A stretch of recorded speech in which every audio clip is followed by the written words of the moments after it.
This channel does not promote any violent, harmful, or illegal activities. All content provided by this channel is meant for an educational purpose only. অন্যদিকে আজ আবারও আদালতে পেশ জীবন কৃষ্ণ সাহাকে 6 দিনের ED হেফাজত আজ শেষ। তৃণমূল বিধায়ককে আবারও হেফাজতে চাইবে এনফোর্সমেন্ট ডিরেক্টরেট। বিধাননগর হাসপাতালে স্বাস্থ্য পরীক্ষার পর আদালতে নিয়ে যাওয়া হয় জীবন কৃষ্ণকে। আবারও মোবাইল ছুঁড়ে ফেলা, পালানোর চেষ্টার অভিযোগ জীবন কৃষ্ণ অস্বীকার করেছেন। তিনি বলছেন না, তিনি মোবাইল ছুঁড়ে ফেলেননি। এত টাকার উৎস কি? প্রশ্নের উত্তরে জীবন কৃষ্ণ বলেছেন যে 10 বছর ব্যবসা করে তিনি এই বিপুল টাকা সম্পত্তি জমিয়েছেন।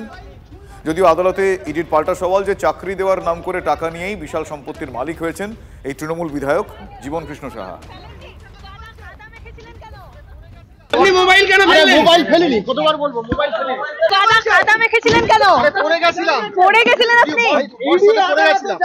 সহযোগিতা করছি। আপনি মোবাইল 10 বছর ধরে ব্যবসা করে। আচ্ছা বলুন 10 বছর ব্যবসা করে। আচ্ছা। ম্যাডাম বিজনেস পরিবার পিসি নামে কি সম্পত্তি কিনেছিলেন?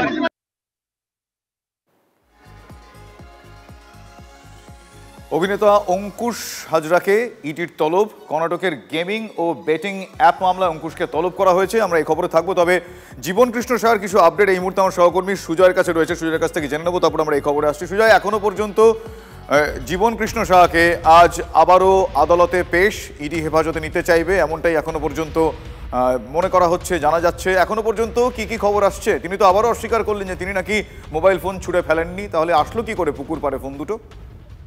দেখো, এটা জীবন কৃষ্ণ সাহার একটা কৌশল, তদন্তকারীদের ধন্দে ফেলা, তেমনটাই তারা মনে করছেন। তাদের বক্তব্য, জীবন কৃষ্ণ সাহার যদি পেশা ধরা হয় তাহলে তিনি একজন হাই স্কুলের শিক্ষক এবং বর্তমানে তিনি বিধায়ক।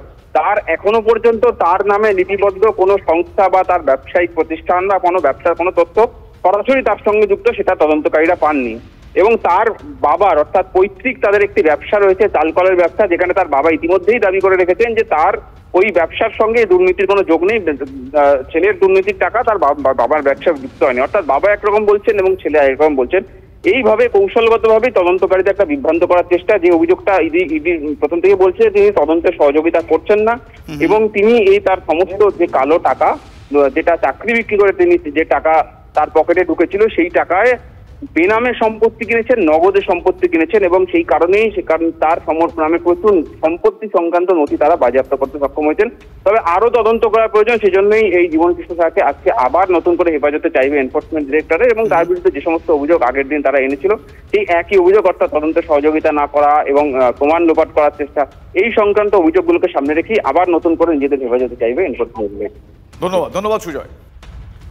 অভিনেতা অঙ্কুশ হাজরাকে ইডির তলব। কর্ণাটকের গেমিং ও বেটিং অ্যাপ মামলায় অঙ্কুশকে তলব। 16 সেপ্টেম্বর কর্ণাটকের ইডি দফতরে হাজিরার নির্দেশ দেওয়া হয়েছে। গেমিং ও বেটিং অ্যাপ মামলায় 23 আগস্ট সিকিম থেকে গ্রেফতার হন কর্ণাটকের এক কংগ্রেস বিধায়ক। 1 কোটি টাকার বিদেশি মুদ্রা সহ নগদ 12 কোটি টাকা উদ্ধার হয় তার কাছ থেকে। এবার সেই মামলায় অভিনেতা অঙ্কুশকে তলব করলো ইডি। আমার সহকর্মী সিজার মন্ডল এই মুহূর্তে আমার সঙ্গে রয়েছেন টেলিফোন লাইনে। সিজার, অঙ্কুশ এই বিষয়টার সঙ্গে কিভাবে যুক্ত বা কি জানা যাচ্ছে এখনো? কি কারণে অঙ্কুশ হাজরাকে তলব ইডির?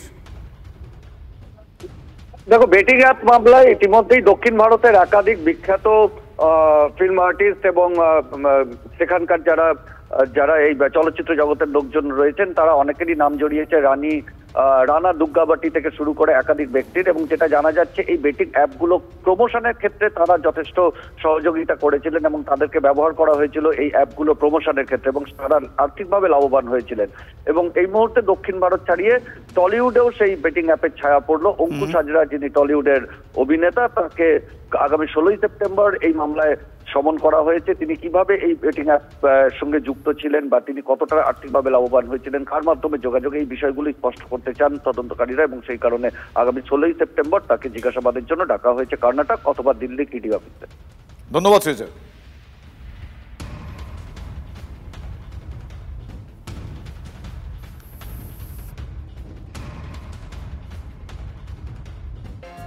পাটনায় রাহুল গান্ধীর ভোটাধিকার যাত্রায় থাকছেন না মমতা বন্দ্যোপাধ্যায়, অভিষেক বন্দ্যোপাধ্যায়। 1 সেপ্টেম্বর পাটনায় ভোটাধিকার যাত্রার যে সমাপ্তি অনুষ্ঠান, সেই অনুষ্ঠানে আমন্ত্রণ জানানো হয় মমতা বন্দ্যোপাধ্যায়কে, অভিষেক বন্দ্যোপাধ্যায়কে। কিন্তু সূত্র মারফত যেটা জানা যাচ্ছে, আমন্ত্রণ পেলেও তারা যাচ্ছেন না। তৃণমূলের তরফ থেকে প্রতিনিধিত্ব করছেন ইউসুফ পাঠান এবং ললিতেশ ত্রিপাঠী, তারা যাচ্ছেন। দিল্লিতে বাসভবনে অনুষ্ঠানে তৃণমূলকে আমন্ত্রণ জানিয়েছিলেন রাহুল গান্ধী, আর সেই আবেদনে সাড়া দিলেও রাহুলের কর্মসূচিতে মমতা বন্দ্যোপাধ্যায় এবং অভিষেক বন্দ্যোপাধ্যায় যাচ্ছেন না। তার বদলে এখনো পর্যন্ত যেটা জানা যাচ্ছে ইউসুফ পাঠান এবং ললিতেশ ত্রিপাঠী তৃণমূলের হয়ে প্রতিনিধিত্ব করবেন। তৃণমূলের প্রাক্তন উপপ্রধানের মদতে জাল সার্টিফিকেট তৈরি করা হয়েছে, অভিযোগ এমনটাই। ওদলাবাড়িতে জাল শংসাপত্র কাণ্ডে ইতিমধ্যেই দুজনকে গ্রেফতার করা হয়েছে। পঞ্চায়েত প্রধানের সই এবং পঞ্চায়েত অফিসের স্টাম্প জাল করে শংসাপত্র বানানোর অভিযোগ উঠছে। গত 5ই অগস্ট দক্ষিণ ওদলাবাড়ির কয়েকজন বাসিন্দার নামে মোট 6টি ওয়ারিশ শংসাপত্র জারি করা হয়। শংসাপত্রগুলোর তথ্য আসল নথির সঙ্গে মিলছে না বলে এরপর অভিযোগ ওঠে। অভিযোগ দায়ের হয় মাল থানায়। ঘটনায় এক সাইবার ক্যাফের মালিক সহ দুজনকে গ্রেফতার করে পুলিশ। আমি তো যার থেকে করেছি সে সুশীল সরকার, তার নাম, সে প্রাক্তন উপপ্রধান, তো এই জন্যই তো সেই ভরসাটা পাইছি। তো উনি যে এটা করবে সেটা তো আমার জানা নেই। উনি কি আসবে? এখন ফোন করা হচ্ছে ওনাকে, আসছি বলছে, কিন্তু এখন অবধি আসেননি। ওকে আমি একটা সই করার জন্য 3000 টাকা করে দিয়েছি। কত টাকা দিয়েছিলেন আপনি? 12,000 টাকা দিয়েছি। 12,000 টাকা দিয়েছেন? হ্যাঁ।